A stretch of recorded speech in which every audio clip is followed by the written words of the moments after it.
not looking to take the pan off of this thing when I drill the hole in it. So there's always that risk of getting a little bit of metal shavings inside of your pan. So I left the oil in it, assuming that if any got in there, I could just drain the oil and I will hope that it would all flow out into the drain pan. Then it won't have a chance to go through the motor. But what I'm also gonna do is to take a precaution is I'm gonna take this royal purple grease and I'm gonna put it on my rotor broach bit so that when I go to drill it, the grease and the chips are gonna end up sticking to this bit. So you're less likely to get some of that aluminum inside of your engine. So I'm gonna give it a quick little dab. We're gonna jam a hole in this thing. Oh yeah.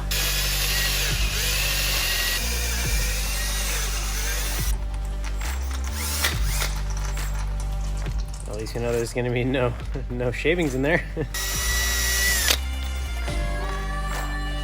biggest mess. Fired. I didn't know.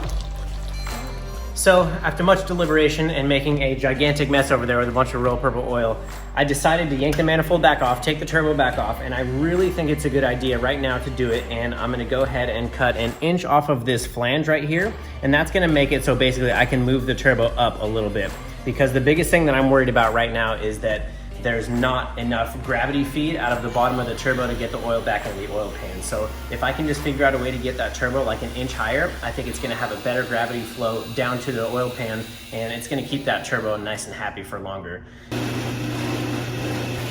So this is basically the plate that is going to cover the T3 flange that I just shortened, trying to push that turbo up as much as I can. So this is gonna be the plate that I'm gonna weld the V-band onto to adapt the turbo. There, still got to round the edges a little bit, clean it up, and that go right there. Now I have all this surface area to weld to this questionable manifold.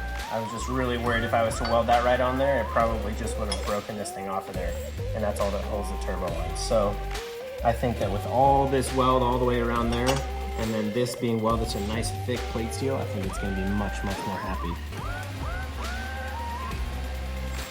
So I got my T3 flange block-off plate welded on there, and then I got the V-band welded onto there as well, so I feel pretty good about that. I think that's gonna be a little bit more solid with that extra surface area. Now, since this was the old wastegate, I had to cap that off because that basically puts the wastegate inside the frame rail. So now I wanna run the wastegate out the back side right here. I'm gonna take this hole saw, and I'm gonna plow a hole right through there. Okay, so the turbo is locked down into its spot. I got the V-band welded on the cast manifold. That's all good.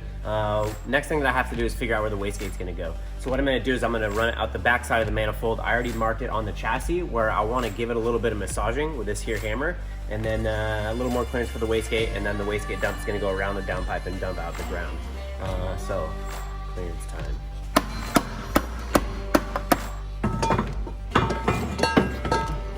I wonder how many times I've had this manifold in and out. I mean, I've been here for like 8 hours. Yeah.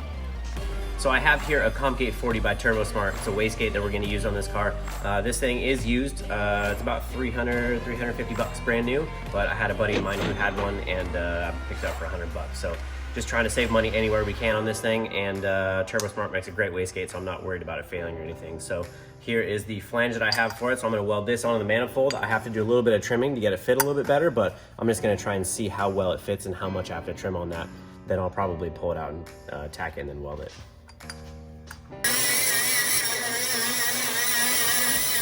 Stainless is really hard to cut. This might be a little easier with a grinder. I pretty much hate using a grinder. I try not to use it ever, really. But this piece is so short, there's no way to clamp it in our horizontal saw.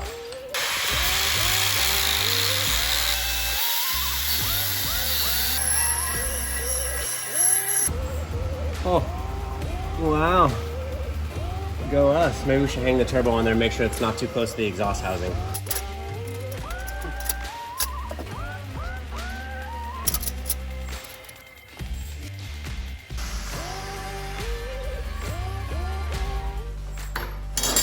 Took the manifold back off for about the 1000th time. That's all right, that's how it goes. So this right here is where I drilled this hole so I can get the wastegate to flow out that way. So what I'm dealing with now is that if you see this, it's not actually totally flat right here. So it's making it really difficult to line my tube up that's gonna go to the wastegate. So I really just need to try and get this whole surface a little bit more flat because I'm running out of tubing right here with the piece I have over there. So I'm gonna hold it up to that disc sander and see if we can't flatten that out a little bit. And then I might have to do a little bit by hand. But I really don't want to have to TIG weld any sort of gap because it won't be as strong. So flatten this guy out.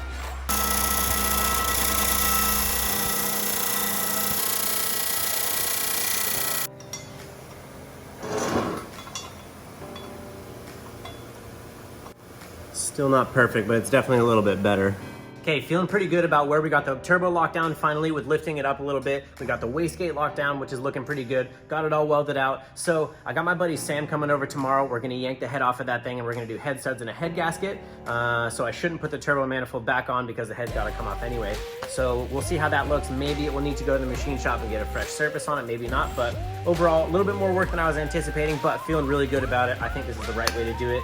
Gotta give this motor a little bit of love, so hopefully it treats us well in the future. So head studs tomorrow, we'll see what happens.